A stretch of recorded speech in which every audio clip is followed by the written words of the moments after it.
नमस्कार शेतकरी मित्रांनो, आजची माहिती देताना मी सांगतोय टोमॅटो पिकामध्ये फळावर आलेल्या टिपक्याचं नियोजन कसं करायचं. धुक्याचं वातावरण आहे, पाऊस चाललेला आहे, आभाळी वातावरणात थुई पाऊस चालूच असतो रेग्युलर. अशा पावसात सगळ्यात महत्वाचा सगळ्यांचाच प्रॉब्लेम आहे. तर आज 50 दिवसाचा प्लॉट झालेला आहे. मागं मी व्हिडिओमध्ये टाकलं, लाईव्ह पण झालेलं आहे. लाईव्ह पण बघू शकता तुम्ही. कंडिशन काय 50 दिवसाचा तुमच्या डोळ्यात बसणार नाही. पूर्ण प्लॉट दाखवा, मागचं लोकेशन दाखवा आणि तुम्ही ह्याच प्लॉटवरची मागची व्हिडिओ बघा.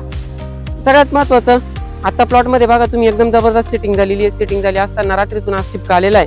त्या टिपक्याचं नियोजन करताना काय करायचंय, तुम्हाला ड्रिप ऍप्लिकेशन मधून लिडामायसिन 1 लिटर द्यायचंय. दुसऱ्या दिवशी 2 दिवसाच्या गॅप नंतर तुम्हाला 1 किलो कॉपर द्यायचंय. फॉस्फरिक ऍसिड 1.5 किलो त्याच्यानंतर द्यायचंय. दुसऱ्या दिवशी परत लगातार 2-3 दिवसाचा गॅप ठेवा. आणि स्प्रे काढताना तुम्हाला स्प्रे पहिला सगळ्यात महत्वाचा तो स्प्रे काढायचा आहे. तो कॉपर 250 ग्रॅम आणि स्टेप्टो जर बघितलं तर 60 ग्रॅम ह्या स्प्रे काढा. त्यानंतर बेस्ट कॉम्बिनेशन तुम्हाला मागच्या व्हिडिओमध्ये सांगितल्याचे पूर्ण व्हिडिओ बघा. तेच जर रेग्युलर कंटिन्यू केला असेल तुम्ही शेड्यूल, तर 100% तुमच्या प्लॉटवरचे देवी रोग कंट्रोल असेल. कोनिका मारा. कोनिकाचं